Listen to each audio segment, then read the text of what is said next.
अस्सलाम वालेकुम स्टूडेंट्स, उम्मीद है खैरियत से होंगी। आज हम शुरू करते हैं हमारा जो बिहेवियरल साइकोलॉजी है। उस बिहेवियरल साइकोलॉजी में जो वो है यूनिट 4 है।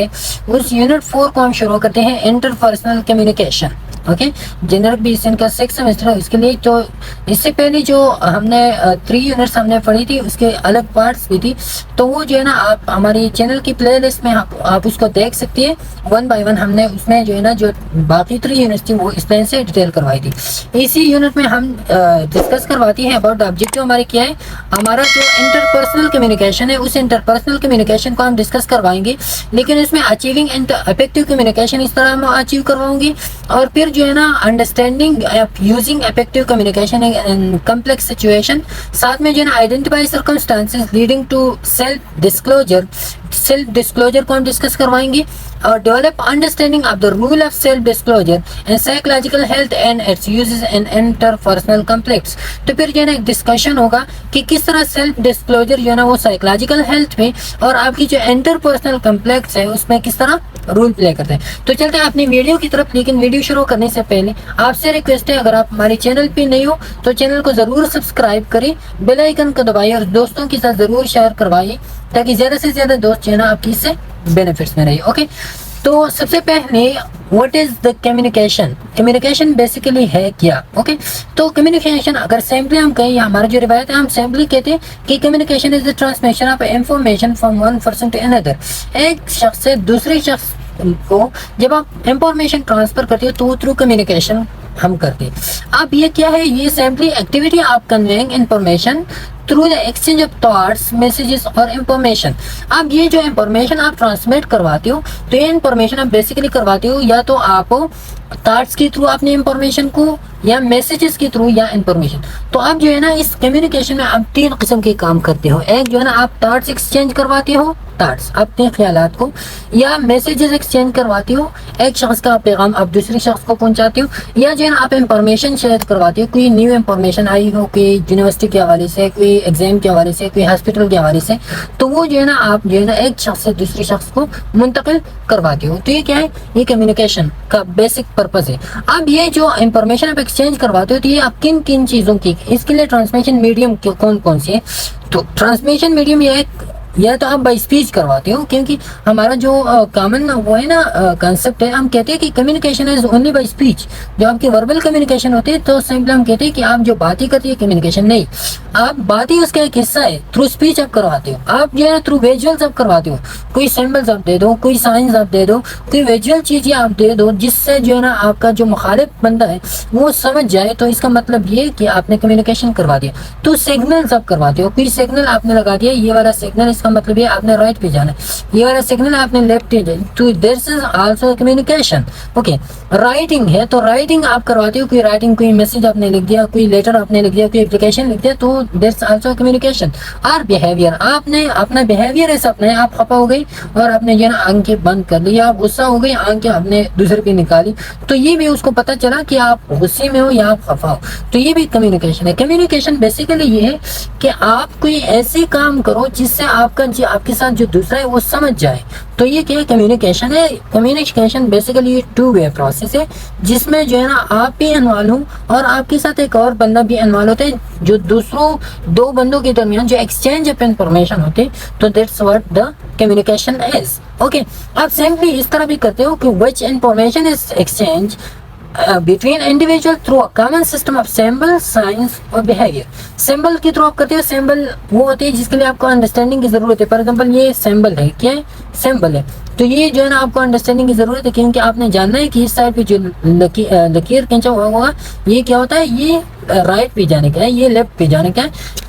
ये फिर जो है ना, साइंस है। तो साइंस क्या होता है? साइंस आपको क्लियर मैसेज दिया होता है कि ये साइंस है, ये आपने इस चीज के, ये साइंस है, इस साइंस से इस चीज को आपने पहचानना है। ओके, तो क्लियर मीनिंग उसकी होती है, वो साइंस होती है। साथ में आप बिहेवियर के थ्रू, तो ये क्या है? ये medium for the exchange of information और मीडियम फॉर द कम्युनिकेशन है। ओके, अब कम्युनिकेशन को आपने जान लिया, तो ये क्या है कि ये exchange of information between the 2 person. For example, अगर आप लेक्चर दे रहे हो, तो लेक्चर आप दे रहे हो क्लास में, लेकिन जो स्टूडेंट्स होते हैं आपकी, वो स्टूडेंट्स आपको मुतवज्जे होते हैं, आपकी बात को समझ पा लेते हैं। तो that is also 2 way communication, कि आप लेक्चर दे रहे हो, डिलीवर कर रहे हो, और वो आपको बात को समझ रही है।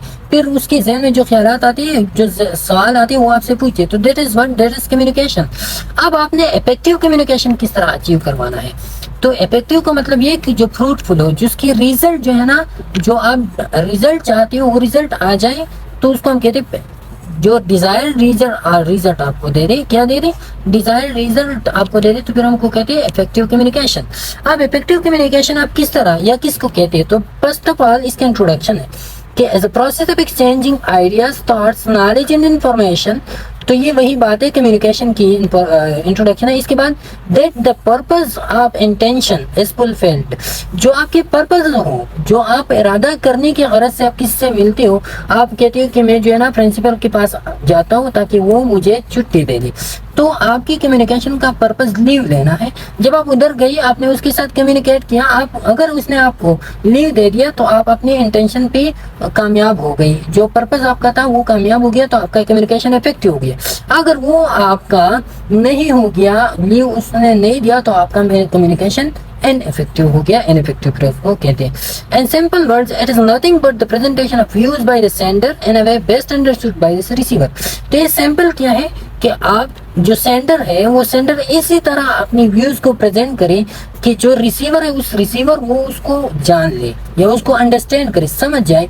तो समझने का मतलब ये है कि वो जो है ना, वो कम्युनिकेशन आपका पर्पस हो गया। आपका मतलब तो सिर्फ ये था कि ये जो मेरा पार्टनर है, ये पार्टनर मेरी इस बात को समझ जाए, उसने उस बात को समझ लिया, तो आपका कम्युनिकेशन क्या हो गया? इफेक्टिव कम्युनिकेशन आपका बन गया। ओके, अब जो इफेक्टिव कम्युनिकेशन होती है ना, उसकी पार्ट्स कितनी है, करेक्टरिस्टिक्स, उसकी खासियतें कौन कौन सी होगी? ओके, तो सबसे पहले वो जो है ना, वो क्लियर मैसेज होगा। एक को हम डिटेल से इधर डिस्कस करवाते हैं, फिर करेक्ट होगा, फिर कंप्लीट होगा, फिर प्रिसाइज, फिर रिलायबल होगा, फिर कंसंट्रेट होगा, और फिर सेंडर्स कोर्टेसी उसमें होगी। वो कम्युनिकेशन इफेक्टिव होगा। अब मैसेज क्लियर कैसे हो सकता है, करेक्ट कैसे हो सकता है, ये हम डिटेल से पढ़ते। क्लियर मैसेज मतलब आपका कम्युनिकेशन का इफेक्टिव होने के लिए ये फॉलोइंग क्राइटेरियाज आपने लाजमी फुलफिल करनी है। ओके, तो ये वाली फॉलोइंग क्राइटेरियाज है, इस क्राइटेरिया में आपने पूरा उतरना है। पहले वाला आपका मैसेज क्लियर हो। क्लियर का मतलब ये है कि जो सेंडर होता है, सेंडर जो मैसेज कन्वे करता है, तो वो मैसेज जरूर सैंपल होगा, इजी टू अंडरस्टैंडिंग होगा, एंड सिस्टमिकली फ्रेम्ड होगा।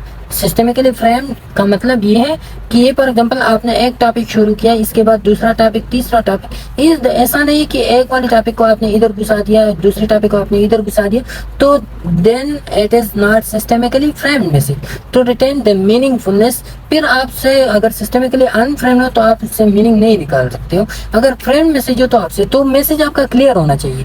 क्लियर तो सबसे पहले आपका मैसेज सैंपल हो, दूसरा आपने वर्ड को जम्बल नहीं किया हो, इजी टू अंडरस्टैंडिंग हो, सिस्टमिकली फ्रेम्ड हो, तो क्लियर मैसेज है। ओके, फिर इसके बाद आता है करेक्ट मैसेज। अब आपका मैसेज जो है ना होना चाहिए कि वो करेक्ट हो। क्या हो? करेक्ट हो। तो करेक्ट का मतलब ये है कि information communicated must not be vague. Vague का मतलब अनसर्टेन या शक वाले अल्फाज उसमें नहीं हो, और पाल्स या पाल्स नहीं हो। It must be free from errors and grammatical mistake, और वो एरर्स और ग्रामेटिकल मिस्टेक से मुकम्मल तौर पर फ्री हो, तो उसको हम कहते हैं करेक्ट। करेक्ट हम कहते हैं कि सही हो। सही का मतलब कि उसमें कोई भी अनसर्टेन लफ्ज नहीं हो, कोई भी ग्रामेटिकल मिस्टेक्स उसमें नहीं हो। कंप्लीट मैसेज क्या है कि आपने जो है ना मैसेज कंप्लीट दियो। ऐसा नहीं हो कि आपने एक कहानी शुरू की और कहानी को आपने जो है ना दरमियान में काट दियो, आधा आपने सेंड किया हो, आधा कहानी आपने या आधा कहानी आप किसी को सुनाई, आधा कहानी आप कम्युनिकेशन के थ्रू न सुनाई, तो फिर आपका मैसेज कंप्लीट नहीं होता। कंप्लीट जब नहीं होता है तो फिर आपके जो डिसीजंस होते हैं वो डिसीजन रॉन्ग डिसीजन वो होते हैं। ओके, तो ये था तीसरा करेक्टरिस्टिक्स इसका कि आपका मैसेज जो है ना क्या हो, वो कंप्लीट हो। अच्छा, चौथा ये प्रिसाइज हो आपका मैसेज। प्रिसाइज का मतलब है आपका मैसेज कंप्रिहेंसिव हो। कंप्रिहेंसिव का मतलब क्या है कि टू द पॉइंट हो। The message sent must be short and concise to facilitate forward interpretation. Straight forward इसका मतलब है कि अगर आपका मैसेज शॉर्ट हो, साथ में कंसाइज हो, टू द पॉइंट हो, तो जो रिसीवर है वो रिसीवर इसे स्ट्रेट फॉरवर्ड इंटरप्रिटेशन लेंगे। इंटरप्रिटेशन का मतलब है कि जो उसकी सोच विचार होते हैं तो वो इस पे अच्छी तरह जो है ना समझ पा जाएगा and take the desire step, और जो डिजायर स्टेप होते हैं वो लेंगे। लेकिन अगर आपका मैसेज टू द पॉइंट नहीं हो और उसमें लेंथी सेंटेंसेस हो और उसमें जो है ना वो हो कंसाइज नहीं हो, कंप्रहेंसिव नहीं हो, तो फिर उससे जो है ना अच्छी तरह इंटरप्रिटेशन नहीं हो सकती। तो क्लियर, करेक्ट और कंसाइज, प्रिसाइज में आपको तो समझ आ गया ना कि क्लियर का मतलब ये है कि क्लियर सैंपल, आपका मैसेज सैंपल हो, सिस्टेमिकली प्रेम हो, करेक्ट उसमें ग्रामेटिकल मिस्टेक नहीं हो, प्रिसाइज का मतलब ये है कि वो कंप्रहेंसिव हो, टू द पॉइंट हो। ओके, ये वाला उसका करेक्टर। अब रिलायबल हो आपका मैसेज, अगर आपका कम्युनिकेशन रिलायबल हो, आप पे लोग एतबार करते, तो सेंडर भी the sender must be sure from his end that whatever he is conveying is right by his knowledge। अब आप पे एतबार या रिलायबिलिटी कब होगा? जब आप जो है ना खुद से इस बात की यकीन दहानी करा दो कि जो आप सेंड कर रहे हो, सेंडिंग सब कुछ जो है ना वो क्या है, वो राइट है, वो सही आप सेंड कर रहे हो, आप उसमें जो है ना कोई दुराही नहीं है। Okay, even the receiver must have trust on the sender and can rely the message sent. और जो रिसीवर होता है, जो आपसे इस चीज को लेते हैं, वो भी आप पे ट्रस्ट कर रहे हो। अब फॉर एग्जांपल दो बंदे और दोनों के दरमियान कम्युनिकेशन है, लेकिन एक बंदा जो है ना दूसरे को चोर समझता है और दूसरा पहले वाले को चोर समझता है, तो दोनों के दरमियान बातें तो होगी, लेकिन उसमें जो है ना उसका जो फाइनल डिसीजन होगा, डिसीजन वो नहीं ले पाएगा, उसका कम्युनिकेशन इफेक्टिव नहीं होगा, क्योंकि दोनों का एक दूसरे पे एतबार नहीं है, रिलायबिलिटी नहीं है। तो रिलायबिलिटी आपकी कम्युनिकेशन के लिए बहुत ज्यादा लाजमी है। और रिलायबिलिटी तब आती है जब आप सच बोलते हो, आप जो है ना अपनी तरफ से सच बोलते हो, वो अपनी तरफ से सच बोलते हैं, तो फिर रिलायबिलिटी आती है। Concentration of the recipient. अब कंसंट्रेशन ऑफ द रिसेपिएंट का मतलब ये है कि the medium of the communication and other physical setting must be plan keeping in mind the attitude, language, knowledge, education level and position of the receiver. आप जो है ना इसमें कंसंट्रेशन ऑफ द रिसेपिएंट आप लोगे, रिसेपिएंट का जो अंदाजी बयान है या जो रिसेपिएंट का जो अंदाज होता है, उसका कम्युनिकेशन, जो उसकी एटीट्यूड कैसे है, उसके लैंग्वेज कैसे है, उसका नॉलेज कितने हद तक है, उसके एजुकेशन लेवल कितने हैं। फॉर एग्जाम्पल आप हॉस्पिटल में एक पेशेंट के साथ हो, अब जो है ना आपने पेशेंट को इंग्लिश में बातें शुरू की, वो बेचारा वो इलिटरेट बंदा है, वो आपकी जुबान को इंग्लिश को समझता नहीं है, और आप जो है ना उसको मेडिकल टर्मिनोलॉजी यूज करते हैं, तो आपका और उसका कम्युनिकेशन इफेक्टिव नहीं होगा, क्योंकि उसकी जो सेटिंग्स थी, वो सेटिंग आपने, जो प्लानिंग था वो प्लानिंग आपने नहीं करवा दिया। तो इस वजह से जो है ना आपके और उसके दरमियान कम्युनिकेशन इफेक्टिव नहीं हो सकता। तो आपने जो है ना सबसे पहले जो फिजिकल सेटिंग्स होते और प्लानिंग के साथ आपने जाना होता है उधर, तो तभी जो है ना आपने आपका कम्युनिकेशन इफेक्टिव होगा। ओके, साथ में फिर इसके बाद जो है ना आपका कम्युनिकेशन, इफेक्टिव कम्युनिकेशन स्किल्स, तो ये हो गया। और साथ में सेंडर कोर्टेसी, सेंडर कोर्टेसी का मतलब क्या है कि सेंडर का पोलाइटनेस या जो सेंडर है उसका रिस्पेक्ट कितना है। The message so drafted must reflect the sender courtesy.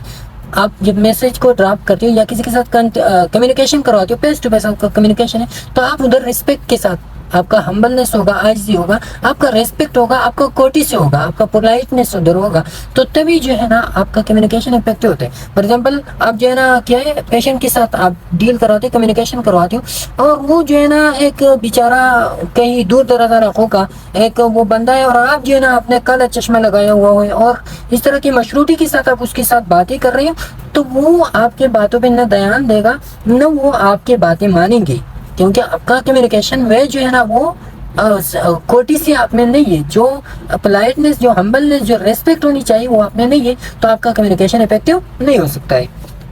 Okay, तो ये इफेक्टिव कम्युनिकेशन के लिए 10 पॉइंट थे। आपने कितनी पॉइंट थी?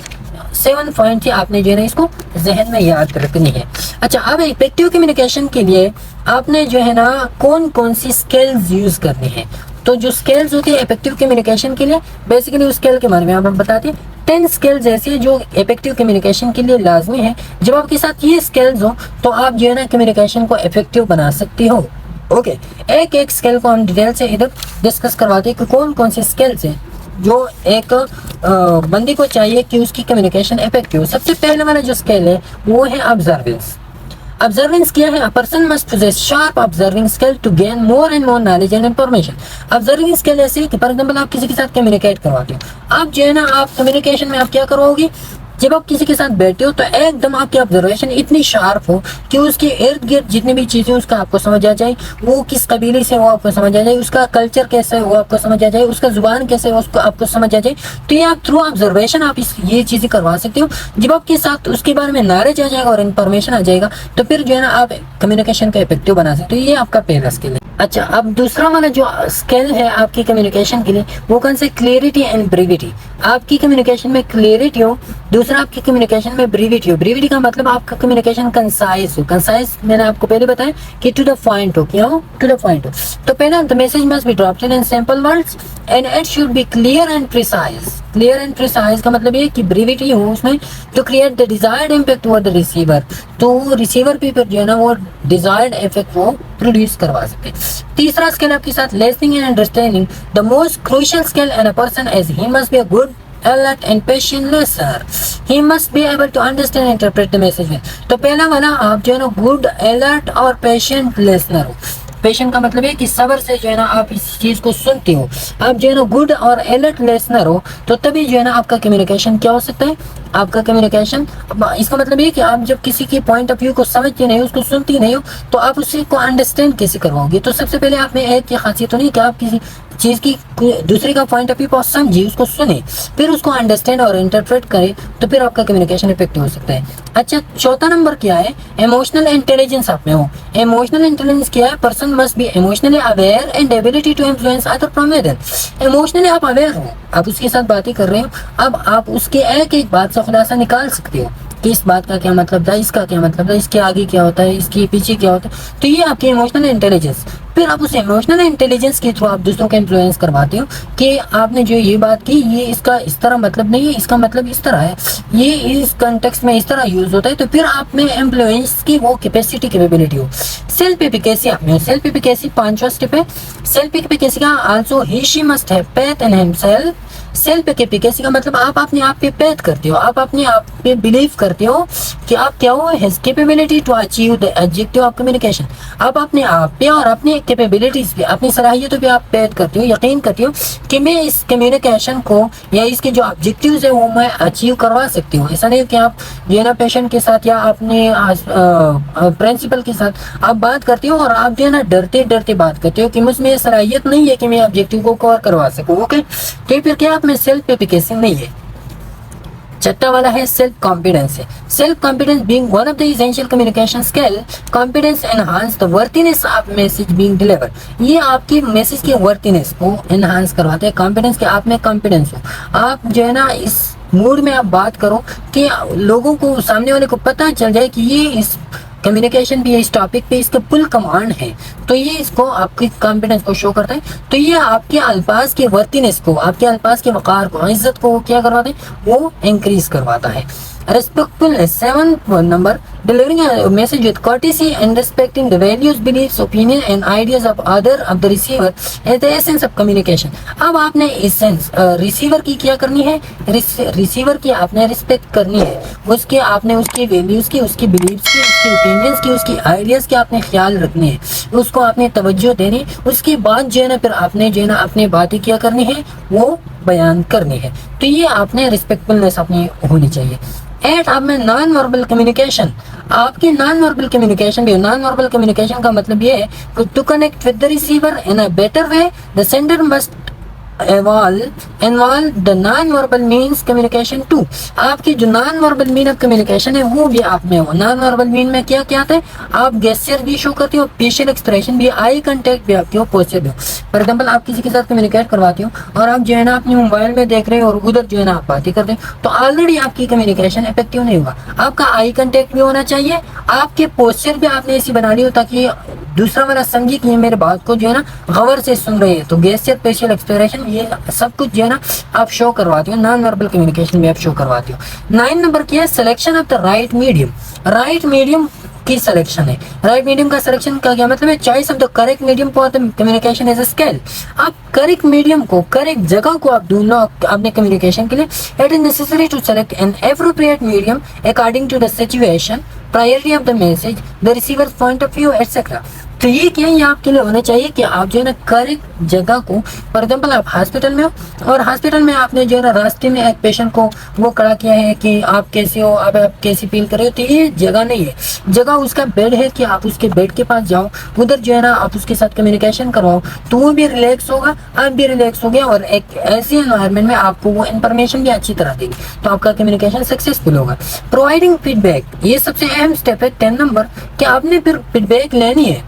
फॉर एग्जाम्पल अगर आपने फीडबैक नहीं तो आपका कम्युनिकेशन कंप्लीट नहीं हुआ, आपने जो है ना उसका पॉइंट ऑफ व्यू नहीं लिया। Effective communication is also always a two way process. ये टू वे प्रोसेस, आपने बहुत सी बातें की लेकिन आखिर में आपने फीडबैक नहीं लिया, तो आपका कम्युनिकेशन ही नहीं रहा। ओके, तो person must take as well as give feedback to bring forward the other person perspective too. आपने दूसरी पर्सन की पर्सपेक्टिव अगर लेनी है तो आपने फिर फीडबैक लेनी है, उस फीडबैक के थ्रू जो है ना फिर आप उसके पॉइंट ऑफ व्यू को समझ पाओगे। ओके, ठीक है, था आपने इफेक्टिव कम्युनिकेशन की स्किल्स थी। अब आप using effective communication and complex situation पे आपने इफेक्टिव कम्युनिकेशन को किस तरह वो यूज करना है। तो हैंडलिंग डिसग्रंटल्ड क्लाइंट्स, जो डिसग्रंटल्ड क्लाइंट्स होते हैं, जो एनायड या खफा क्लाइंट्स होते हैं, उसको आपने किस तरह हैंडल करने हैं, तो ये एक चैलेंज की बात है। But there is a step by step process that works in almost every case. आपने स्टेप बाय स्टेप प्रोसेस को फॉलो करना है। once you know what to do and say and how to say it, you should be able to save the day and maybe even improve the relationship. अगर आप ये जाने कि क्या कहना है, किस वक्त कहना है, किस तरह कहना है, तो आप अपने दिन को भी बचा लोगे, अपना टाइम भी बचत कर लोगे, और अपने जो रिलेशनशिप है वो रिलेशन भी आप इम्प्रूव करवा सकोगे। उसके लिए जो है ना आपने क्या करना है, सबसे पहला वाला स्टेप आपने लिसनिंग करनी है। लिसनिंग में आपने क्या करना है, जब आपकी कम्युनिकेशन स्टार्ट होती है और कम्प्लेक्स सिचुएशन होते हैं, कोई झगड़ा आपने किए, कोई किसी के साथ किसी बात पे जो है ना बात पे आप तेज हो गई, तो उस स्टेज पे पहले वाले काम आपने क्या करना है, lesson. It may be tempting to react immediately, especially if you feel the client is being rude or unreasonable. अब जब आपको पता चले कि आपका जो क्लाइंट है वो क्लाइंट आप पे गुस्सा है, रूड है, गलत बात पे आपको जो है ना अनरीजनेबल पॉइंट पे आपके साथ वो चेयर कर रहा है, तो आपके लिए ये मुश्किल होता है कि आप अपने आप को रोके, इमीडिएटली आप अपने आप को टेम्पटिंग करें, रोके अपने आप को। But you may resist, must resist, लेकिन आप रेजिस्टेंस शो करोगे, रेजिस्टेंस अपनी एंगर को शो करोगे कि आपने गुस्सा नहीं होना है, आपने अपनी आवाज को ऊंचा नहीं करना है। आपने क्या करना है, remember they are unhappy with the quality of the service. वो आप पे क्यों गुस्सा है, क्योंकि वो आपकी सर्विस पे गुस्सा है, आपकी जो सर्विस है, आपके जो प्रोसीजर्स है, आपकी जो स्टाफ है, वो इस पे गुस्सा है, नॉट विद यू, वो आप पे गुस्सा नहीं है। So don't take it personally, आपने उसको पर्सनली नहीं लेना है। वो इस पे गुस्सा नहीं है कि आप जो है ना मेरे साथ ये काम गलत कर रहे हैं, नहीं, वो आपकी सर्विस पे गुस्सा है, आपकी हॉस्पिटल की जो फैसिलिटीज है उस पर गुस्सा है। इस वजह से आपने इसको पर्सनली नहीं लेना है। आपने क्या करना है, आप स्टे कूल, आपने कूल रहना है। Invite them to go over what happened and hear them to out without interpreting them. आपने उसको सुनना है, आपने बुलाना है उसको कि क्या हुआ है आपके साथ। You need to understand the problem fully, आपने प्रॉब्लम को अच्छी तरह समझना है from the client point of view before attempting to solve it. Solution से पहले आपने क्लाइंट से पॉइंट ऑफ व्यू लेना है कि क्यों आप ये कर रहे हो। ओके, अब दूसरा स्टेप आपने क्या करना है, रिस्टेट देयर कंसर्न्स। उसके कंसर्न को आपने रिस्टेट करना है। उसके जो कंसर्न है क्या करना है आपने, when they have finished talking summarise what you have heard, what you believe had upset them. तो आपने क्या करना है, अगर उसने बातें खत्म की, अपना फरियाद आपको सुनाया, तो आपने फिर उसकी बातों को समराइज करना है। आपने बताना है कि आपका मतलब तो ये है ना, आपने इसे रिस्टेट करने उसकी। You need to be sure you will be addressing the right issue, so ask any question to further clarify their complaint. अगर आपने ये बताया कि आपका मतलब तो ये है, अब फिर आपने उससे पूछना है कोई और बात तो नहीं है, यही बात है, कोई और क्वेश्चन तो नहीं है। Okay, restate their concern back to them, also shows you are listening which can help lower the tension। अब उसने आपने उसको उसका जो कंसर्न था, जो मसला था, आपने दोबारा उसको बताया कि ये मसला है आपके साथ। ओके, अब आपको कहें कि मैं आपको सुन रहा हूँ, आपकी बातें मैंने सुनी। Talk slowly and calmly and use a low tone of voice. आहिस्ता से, स्लोली से, खामोशी से उसके साथ बात किया करो और टोन जो है आप लो यूज करो। ये दूसरा स्टेप। तीसरा स्टेप में आपने एम्पथाइज एंड अपोलोजाइज। आपने उसकी बातें सुन ली, अब आपने जो है ना इसके साथ एम्पैथी शो करना है।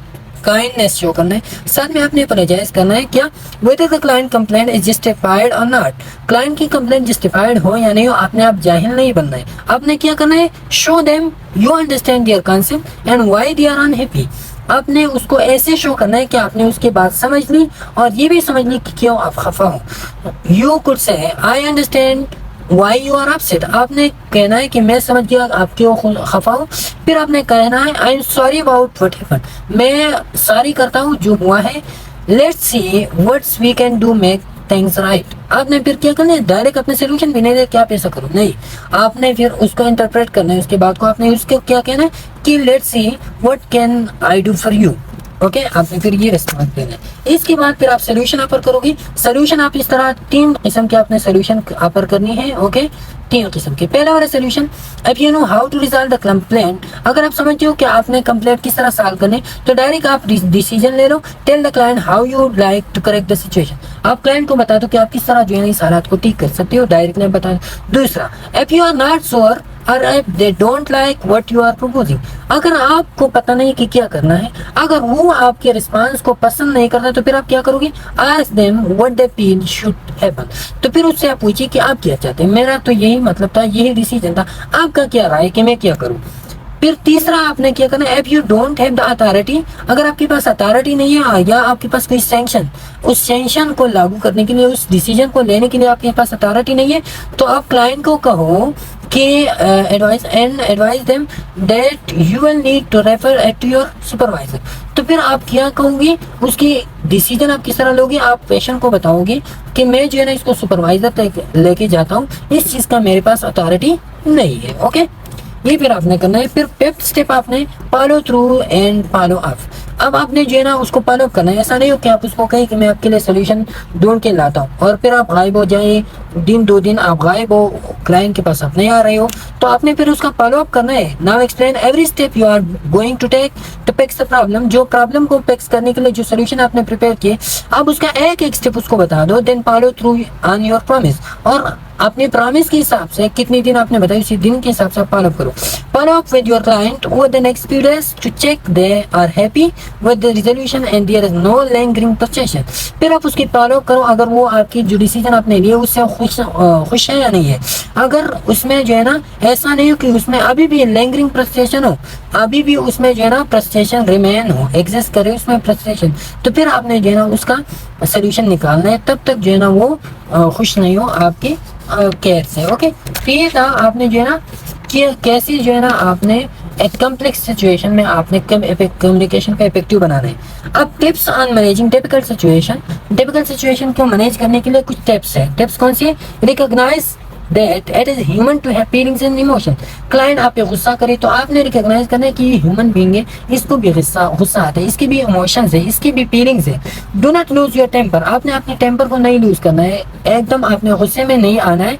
राइज योर वॉइस, अपनी वॉइस को राइज नहीं करना है। गेट एंग्री नहीं होना है। सार्कास्टिक और प्रोएक्टिव नहीं बनना है, आपने शार्प नहीं बनना है, आपने क्रिटिकल नहीं बनना है ताकि आप क्रिटिकली सोच करो।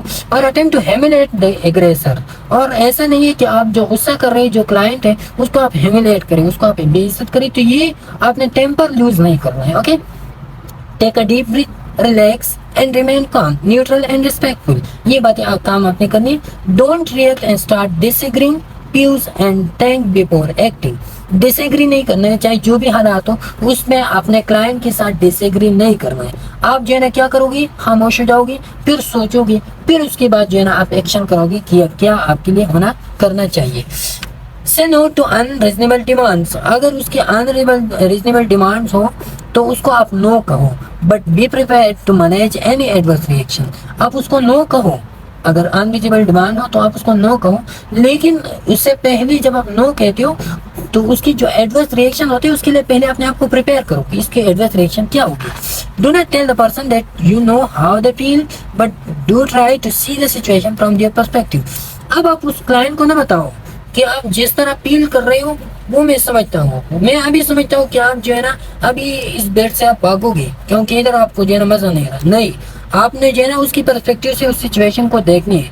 और उस सिचुएशन का फिर जो है ना आपने हल निकालना है, लेकिन वो पर्सपेक्टिव आपने उसको बताना नहीं है कि आपने जो है ना अभी ये रिएक्ट करना है। Okay, show warmth and empathy. आपने जो है ना उसके साथ गर्मजोशी दिखानी। गर्मजोशी का मतलब ये है कि आप उसके साथ जो है ना अलग सलाम कलाम करो, हेलो हाय करो, और उसको जो है ना कहो कि ये काम आपने करने, ये नहीं करने, तो ये आपने उसको क्या करने हैं, बताने हैं। ओके, एंड एम्पैथी आपने दिखानी, काइंडनेस उसके साथ है। Do not let a bad experience with one person affect your whole day shift. तो आपने अब ये नहीं करना है कि एक बंदी की वजह से आप अपनी सारी दिन को खराब करो। अक्सर हमारे हॉस्पिटल में नर्सेज ये करते हैं कि एक, या नर्सेज और डॉक्टर और फिजिशियन जो भी हो, एक बंदी की वजह से अपना सारा दिन खराब करते हैं। जब वो घर आता है फिर भी गुस्सा होता है, जब सोता है फिर नींद भी उसको नहीं आता कि आज जो है ना उसके साथ झगड़ा वगैरह किया। तो किसी एक बंदी की वजह से आपको अपनी सारी दिन को जो है ना खराब ना करो। Keep a sense of perspective and a professional attitude. अपना एक प्रोफेशनल एटीट्यूड आप बनाओ, एक सेंस ऑफ पर्सपेक्टिव बनाओ, उसी के थ्रू जो है ना आप दूसरों के साथ क्या करो, रिएक्ट कर दिया करो। ओके, अब जो लास्ट टॉपिक हमारा, व्हाट इज सेल्फ डिस्क्लोजर। अच्छा, सेल्फ डिस्क्लोजर बेसिकली है क्या, व्हाट इज सेल्फ डिस्क्लोजर। तो सेल्फ डिस्क्लोजर, अपन देखिए सेल्फ डिस्क्लोजर का सेम हम कहते हैं सेल्फ एक्सपोज। अपने आप को एक्सपोज करना, अपने आप को रिवील करना। क्या करना, रिवील करना। दूसरों को आप अपने अंदर जो बातें होती है वो आप रिवील करें, तो वो क्या होता है, वो होता है सेल्फ डिस्क्लोजर। अब सेल्फ डिस्क्लोजर का मतलब, self disclosure is the process of passing information about yourself to someone else. आप अपनी इंफॉर्मेशन को दूसरों तक पास आउट कर सकोगे, वेदर यू इंटेंड टू और नॉट। अगर आप चाहते हो या नहीं चाहते, लेकिन आप अपनी इंफॉर्मेशन को डिस्क्लोज करें, क्या करें, पास आउट करें दूसरों को वो इंफॉर्मेशन जो अननोन हो दूसरों के लिए। The details can range from the superficial such as your favourite food और TV show to deeply personal information. अब इसमें कौन कौन सी इंफॉर्मेशन आपने पास आउट करनी है, तो वो क्या है, उसमें आप सुपरफिशियल इंफॉर्मेशन भी आती है, जैसे कि आपका टीवी शो कौन से फेवरेट है, आपका फूड कौन सा फेवरेट है, आपका कौन से कपड़े फेवरेट है, तो ये क्या है, ये सुपरफिशियल है। अब डीपली जो है ना आपका पर्सनल इंफॉर्मेशन, जैसा कि आपका रिलीजियस बिलीफ, आपका big turning point in your life और इन योर प्राइवेट लाइफ, तो ये क्या है, ये आपकी पर्सनल इंफॉर्मेशन है। तो ऐसी इंफॉर्मेशन को जब आप लोगों के साथ शेयर करते हो तो इसको हम कहते हैं सेल्फ डिस्क्लोजर या सेल्फ एक्सपोज या सेल्फ रिवलेशन। ओके, अपने आप को आप लोगों को एक्सपोज करवाते हो। अब through self disclosure to individual get know one another. तो सेल्फ डिस्क्लोजर की बदौलत दो बंदे जो है ना एक दूसरे को क्या कर सकते हैं, एक दूसरे को पहचान सकते हैं। अब self disclosure is considered a key aspect of developing closeness and intimacy with others including friends, romantic partners and family members. तो इसके आप जो है ना इसके थ्रू सेल्फ डिस्क्लोजर की तो आप क्लोजनेस और इंटीमेसी अचीव करवा सकते हो अपने फ्रेंड्स के साथ, रोमांटिक पार्टनर के साथ, फैमिली मेंबर्स के साथ। अच्छा, अब सेल्फ डिस्क्लोजर की there two types of self disclosure. एक होता है verbal disclosure, two types of self disclosure होते हैं। कौन कौन सी, वर्बल और नॉन वर्बल सेल्फ डिस्क्लोजर 1 और 2। अब इस 2 पार्ट में जो है ना पहला वाला जो पार्ट है ये वाला, we self disclose verbally, for example when we tell others about our thoughts, feelings, preferences, ambitions, hopes and fears. अपनी फियर्स के बारे में, अपने एम्बिशन के बारे में, अपने थॉट्स के बारे में जब हम दूसरों को बताते हैं तो क्या ये वर्बली जब हम किसी को बताते हैं तो ये वर्बल डिस्क्लोजर है। And we disclose non verbally through our body language, clothes, tattoos, jewellery and other clues we might give about our personality. आपने सफेद कपड़े पहने तो ये लोग कहते हैं कि यार ये बंदा जो है ना ये सफेद कपड़े पहनने वाले, इसका पर्सनालिटी कैसे होगा। आपने जो है ना लैंग्वेज कौन सी यूज करनी है, लैंग्वेज से अगर हिंदी बोलते हो लोग कहते हैं ये इंडिया से। अगर आप क्लासेस की तरह पैंट पहनते हो लोग कहते हैं ये वेस्टर्न कल्चर के मोस्टली है। अगर टीचर्स लगाते हो तो टीचर्स से लोग आपको ज्वेलरी आप किस तरह पहनते हो, तो इससे जो है ना आपकी सेल्फ डिस्क्लोजर होती है। तो ये नॉन वर्बल डिस्क्लोजर है और ऊपर वाला वर्बल डिस्क्लोजर है। आप फैक्टर इन्फ्लुएंसिंग सेल्फ डिस्क्लोजर, कौन कौन से फैक्टर्स है जो आपकी सेल्फ डिस्क्लोजर को इन्फ्लुएंस करवाते हैं। तो सबसे पहले उसका कल्चर है। आपका कल्चर आपकी डिस्क्लोजर को, फॉर एग्जांपल बहुत से डिफरेंट कल्चर है, different views on self disclosure and topics you disclose about. For example हम पाकिस्तानी जो है ना अपनी वो डिस्क्लोज नहीं करते बहुत सारी बातें। फॉर एग्जांपल अपनी फैमिली के बारे में हर किसी से वो बात नहीं करता, अपनी मोहब्बत के बारे में हर किसी से वो बात नहीं करता। तो ये क्या है, ये कल्चर डिपेंड है। लेकिन जो वेस्टर्न कल्चर होते हैं, तो वेस्टर्न कल्चर वाले क्या करते हैं, वो जो है ना अपनी फैमिली के बारे में, अपने फ्रेंडशिप के बारे में, ये सब के बारे में जो है ना वो ओपनली जो है ना लोगों के साथ बात करते हैं। तो सेल्फ डिस्क्लोजर आपकी कल्चर पे डिपेंड करवाता है। दूसरा, आपकी जेंडर पे डिपेंड करवाता है। For example, male and female psyche are inherently different. For example, women tend to disclose more than men. Women जो होते हैं ना वो बहुत ज्यादा बातों को डिस्क्लोज करते हैं। जैसा कि हम कहते हैं ना कि वो गांव वाले औरत जो होते हैं ना वो एक मीडिया के थ्रू, मीडिया की तरह जो है ना वो काम करवाते हैं। अक्सर गांव में होते हैं ना, तो वो क्या करते हैं वो वुमेन कि एक से उन्होंने बातें सुनाई नहीं और एकदम जो है ना दूसरों लोगों की या अपने घर की बातें जो है ना वो बाहर लोगों को वो बहुत जल्दी बताते हैं। तो अपने बारे में जो है ना वो क्या करते हैं। लेकिन मेन जो है ना वो इतना ज्यादा डिस्क्लोजिव नहीं होता है, डिस्क्लोजर वो इतना नहीं करता जितना कि वो मेन होते हैं। तो ये कॉमन बहुत सारे ऐसे होते हैं ना कि वो पर्सनालिटी भी डिपेंड करता है। बात वुमेन ऐसी होते हैं ना कि वो डिस्क्लोजिंग ज्यादा नहीं करती है एज कम्पेयर टू मेन। बहुत सारी मैन ऐसे होते हैं वो डिस्क्लोजर, सेल्फ डिस्क्लोजर बहुत ज्यादा करते हैं। ओके, तो ये डिपेंड करता है जेंडर पे भी डिपेंड करवाता है। द लेसनर, लेसनर पे भी डिपेंड करवाता है। The number of listener general, the more listener the less willing to disclose. अगर दो बंदे आपके साथ कम्युनिकेशन करवाते हो तो आप उस पर जो है ना एतमाद करते हो कि यार अच्छे मैं इसको अपनी अंदर की बातें इसको बता दूं, मसला नहीं। आप इधर 10 बंदे बैठे हुए हैं तो आप बहुत ज्यादा एहतियात करते हो कि यार मैं कोई इसी अंदर की बात ना बताऊं, क्योंकि लोग बहुत ज्यादा बैठी हुई है और मेरी बातें जो है ना वो बाहर बहुत जल्दी फैल जाएगी। तो फिर आप एहतियात करते हो, सेल्फ डिस्क्लोजर इजीली नहीं करते हो। टॉपिक पे डिपेंड कराते हैं। Certain topics are more taboo than others. बहुत सारे टॉपिक्स ऐसे होते हैं जो टेबूज होते हैं, आपकी कल्चर में वो फॉरबिडन होती है जिसपे आप बात नहीं करवा सकते। फॉर एग्जांपल, अपनी हमारी जो रिलीजियस कल्चर है, इस्लामिक कल्चर, तो उसमें जो है ना लोग अपनी जो हस्बैंड वाइफ रिलेशनशिप होती है ना उसके बारे में लोग बात नहीं करते हैं। वो उसके लिए उसके टेबू में क्या होता है, फॉरबिडन होता है। अपनी फैमिली रिलेशनशिप के बारे में वो बात नहीं करते, वो उसकी कल्चर में टेबूज होते हैं, वो फॉरबिडन होते हैं वो बातें। तो ऐसे टॉपिक्स होते हैं। लेकिन जो वेस्टर्न कल्चर है वो इसी टॉपिक्स पे वो कुलम कुल्ला बात करते हैं। तो ये आपकी कल्चर पे या आपकी टॉपिक्स पे भी वो करते हैं, डिपेंड करवाते हैं कि आपकी टॉपिक्स, आपके कल्चर में कौन सी टॉपिक्स जो है ना वो टेबूज है, कौन सी नहीं है। चैनल ऑफ कम्युनिकेशन भी वो डिपेंड करवाते हैं। For example, channel of communication, आप जो है ना कोई आपको फेस टू फेस आप किसी के साथ बात करते हो तो आप इजीली जो है ना अपने बारे में, अपनी जो इंटरनल आपके वो होते हैं ना वो इजीली आप बता सकते हो। लेकिन अगर आप किसी के साथ कॉल पे या बात करते हो तो आप जो है ना थोड़ा सा शकी बन जाते हो कि अगर मैं अपने अंदर की बातें बता दूं, हो सकता है उसके साथ उसके पास कोई और हो, या आप जो है ना आपको व्हाट्सएप के वॉइस थ्रू जो है ना आप बहुत सारी बातें ऐसी है कि आप उनको कहते हो कि मैं आपको कॉल करवाती हूँ और करवाता हूँ और आपको जो है ना मैं वॉइस के थ्रू नहीं बता सकता। तो ये क्या होता है, आपको उस चैनल ऑफ कम्युनिकेशन डिपेंड करवाते हैं कि आपकी जो पर्सनल बातें होती है ना, ऐसा ना हो कि फिर लीक हो जाए, इस तरह ये हो जाए वो हो जाए। तो चैनल ऑफ कम्युनिकेशन पे भी वो डिपेंड करवाते हैं। अब सेल्फ डिस्क्लोजर का आपकी साइकोलॉजिकल हेल्थ और आपके इंटरपर्सनल कॉम्प्लेक्स पे वो किस तरह किरदार अदा करता है। तो सबसे पहले सेल्फ डिस्क्लोजर का आपके रिलेशनशिप पे बहुत अहम रोल होता है, और खासकर जो हस्बैंड वाइफ रिलेशनशिप होता है उसमें तो बहुत ज्यादा। जब हस्बैंड और वाइफ अपनी या फैमिली जो रिलेशनशिप होती है ना उसमें अगर सेल्फ डिस्क्लोजर नहीं हो, आप अपनी पर्सनल बातें अपनी बीवी को नहीं बताती, बीवी अपनी पर्सनल बातें आपको नहीं बताती, तो आपके दरमियान एक कॉम्प्लेक्स पैदा होता है, एक अनसर्टेनिटी पैदा होता है, और वो जो है ना फिर आपके रिलेशनशिप के लिए खतरा बन सकता है। तो एक है self disclosure important role play करता है आपकी रिलेशनशिप की।